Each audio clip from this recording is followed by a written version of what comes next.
Don't worry, this is not an ad break. I am a speaker. So I work in advertising. I'm an advertising artist. A part of my job is to make sure that the brand colors are represented correctly. I'm supposed to know the difference between one brand colors red to the other brand colors red, one brand colors green to the other brand colors green. But I'm colorblind. Unlike most of the people here, I cannot read the letter in that chart.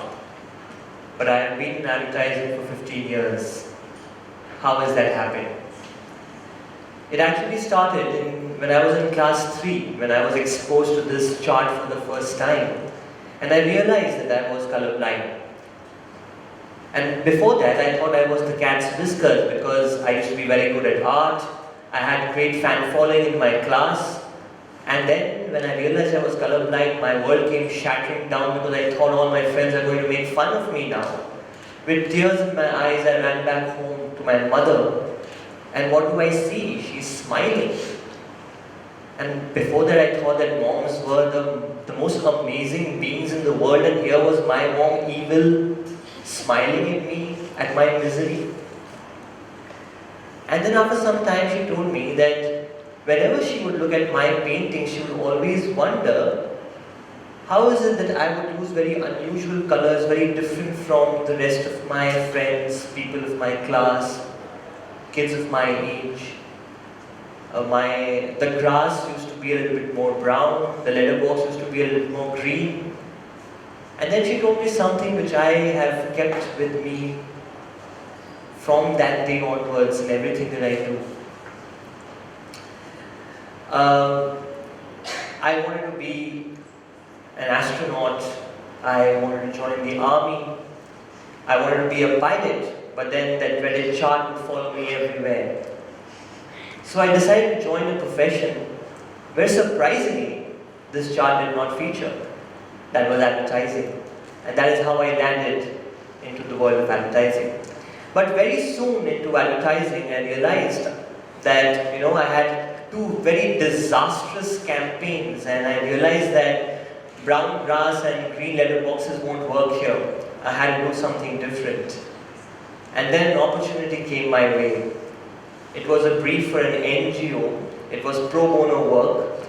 So all the big art directors were not really interested, or neither did they have the time to do that work, and it fell onto my lap. It was basically for an NGO working for kids with the cleft lip. Thank you. Sorry about this. So it was basically an NGO which was working on children with the cleft lip, and they were providing free operations, and they were looking for help from the advertising agency to come up with logo designs and identity designs so that they could actually take that to the sponsors and get some donation. It came to me, and I was thinking that if I have to design something with colors which is going to actually get some sort of an emotion from the person who's giving the sponsorship, then I'm going to make a complete hash of it. So I decided to do something which requires no colors. It does not require anything to be printed anywhere, but it requires to be typed everywhere. So I would like you to follow that particular slide. So it was basically a symbol which we created which could be typed. It was cleft to smile. We call it cleft to smile. So it basically shows the transformation which this NGO brings into the lives of children with cleft. For a sad smiley with the cleft lip to a happy smiley.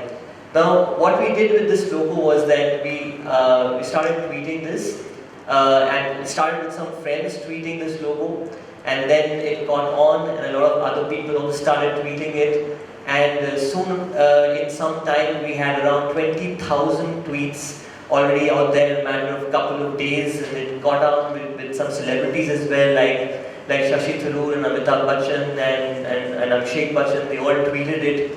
And soon it became the world's most tweeted logo. There was no other logo in the world which was tweeted more than this. And it was coming from an art director who was blind. So Basically, this also got me a lot of accolades in my fraternity as well. This campaign, Cleft to Smile, won the prestigious Design Gold at the Cannes Advertising Festival. For people who do not know, it's the Oscar of advertising. And it was a great moment for me.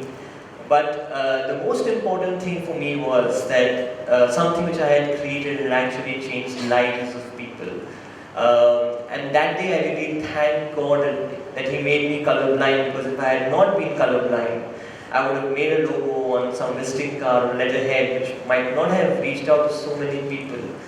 And that's why I believe that being colorblind actually helped me look at things slightly differently, and which is the reason why we came up with an idea like this. And after that, I started collaborating with more people within the fraternity with ideas like this, which are not just general advertising ideas, because anyways I sucked at them. So I had to do these kind of things. So the next idea was actually came from a colleague, and it was a very interesting idea. And so this is an envelope that all of us have seen, right? And posts go in these envelopes, right? So this idea which she had was basically come up with a smaller envelope. You know, you ask people to fold it one extra time, and you put it in this smaller envelope, right? Now, what happens is that every time you fold once, you actually reduce the amount of paper consumed for an envelope by half. So we took this idea to Vodafone, and Vodafone took that idea and they basically at that point in time were sending bills to 5 million customers. So just by making one extra fold, they ended up saving 800 trees per month. And that is the idea, that is the power of just folding it once. And it came from again an art director who did not really need to understand colors, etc. Of course, that art director was not colorblind like me, but then we collaborated on ideas which were beyond the regular advertising ideas. I've been collaborating with more artists like that. This is another idea which I'm currently working on with another colleague of mine. She's got thyroid. So the way she's representing thyroid is with a small bow tie. She's calling this idea thyroid tie. And you know, in our profession, we meet a lot of models.